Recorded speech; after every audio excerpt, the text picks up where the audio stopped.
Dahil sa mga sunod-sunod na pag-atake ng mga bashers, umalma na ang MTRCB na pinamumunuan ni Chairperson Lala Soto kaugnay sa mga natatanggap na banta sa kanya. Naglabas ng official statement ang buong board ng MTRCB para kondenehin ang pagbira kay Lala. Ayon sa pahayag, naalarma ang kanilang opisina sa kaliwat kanang disturbing messages mula sa kung sino-sino na ang punteriya, hindi lang para ilabas ang kanilang hinanakit kundi pagbantaan ang seguridad ni Lala.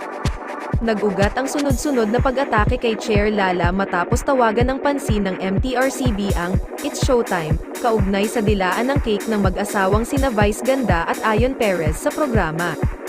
Sumunod nito ay ang pagpataw ng 12 erang day suspension ng show, ngunit patuloy na umeere pa rin ang programa sa bisa ng appeal for reconsideration ng kapamilya sa kanilang kaso.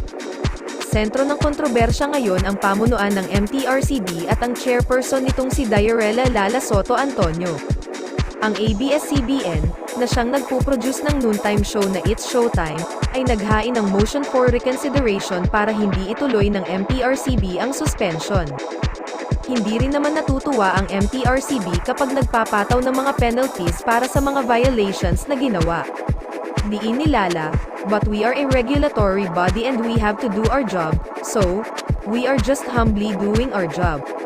May violation, may nararapat na penalty, kung may pananagutan, kailangang managot, di ba? Ganun lang kasimple."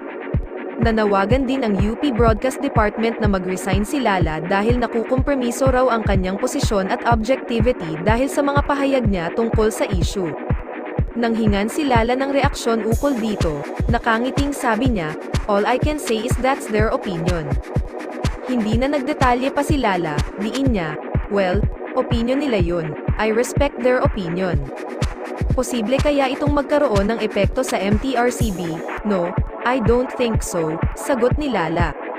May mga nakakaunawa at pumapanig sa desisyon ng MTRCB, pero mas marami ang hindi pabor dito. Bilang pinuno ng MTRCB, si Lala ang inuulan ng batikos ng publiko, lalo na ang "madlang people" o masugid na taga-subaybay ng It's Showtime. Dagdag pa rito ay nabibigyang kulay ang pagiging anak niya ni dating Senator Tito Soto, isa sa triumvirate na Tito, Vic, at Joey na main hosts ng IT, ang karibal na programa ng It's Showtime na umeere sa TV5.